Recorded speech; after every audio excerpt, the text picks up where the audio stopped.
என்ன செய்ய நினைத்தாலும் தடையாகவே வருகிறது. நான் என்ன செய்வது என்று யோசிக்கும் ஆத்துமாவே, இன்று கர்த்தர் உங்களுக்கு சொல்லுவது யோபு 42:2. தேவரீர் சகலத்தையும் செய்ய வல்லவர். நீர் செய்ய நினைத்தது தடைப்படாது என்பதை அறிந்திருக்கிறேன். ஆடு மேய்த்துக் கொண்டிருந்தார் தாவீது. அவர் குடும்பத்தார் அவரை ஒரு பொருட்டாக கூட நினைக்கவில்லை.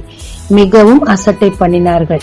உள்ளிந்திரியங்களை ஆராய்கிற தேவனோ வருங்காலத்து ராஜா இவர்தான் என்று சொல்லி அவரை அபிஷேகம் பண்ணினார். ஆனால் அபிஷேகம் பண்ண நாள் முதற்கொண்டு அவருக்கு அநேக பிரச்சனைகள் வந்து கொண்டுதான் இருந்தது. சவுல் அவரை துரத்தி கொல்ல நினைத்தான். கர்த்தர் தாவீதுக்கு என்று ஒரு திட்டத்தை வைத்திருந்தார். அந்த திட்டத்தை முறியடிக்க சவுல் எவ்வளவு அதிகமாய் முயற்சி செய்ய முடியுமோ செய்து கொண்டே இருந்தார்.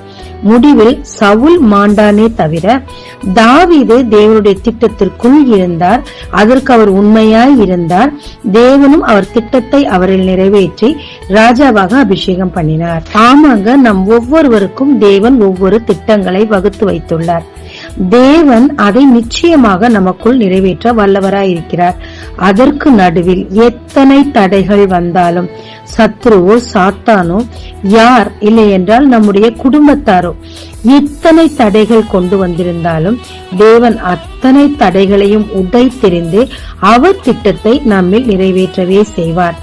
ஆனால் நமக்கு என்று தேவன் வைத்த திட்டத்தை யாராலும் உடைக்க முடியாது என்பது எவ்வளவு உண்மையோ அதை நாமே நம் கையால் உடைக்க முடியும் என்பதும் உண்மை. யூதாஸ் காரியோத்து 12 சீஷர்களில் ஒருவராகத்தான் தேவன் தெரிந்து கொண்டார். ஆனால் சீஷர்களுக்கு என்ற இம்மைக்கும் மறுமைக்கும் உரிய எல்லா ஆசீர்வாதங்களுக்கு அவரும் சொந்தமாய் இருந்தார். அவர் திட்டத்தில் தான் யூதாஸ் காரியோத்து இருந்தார்.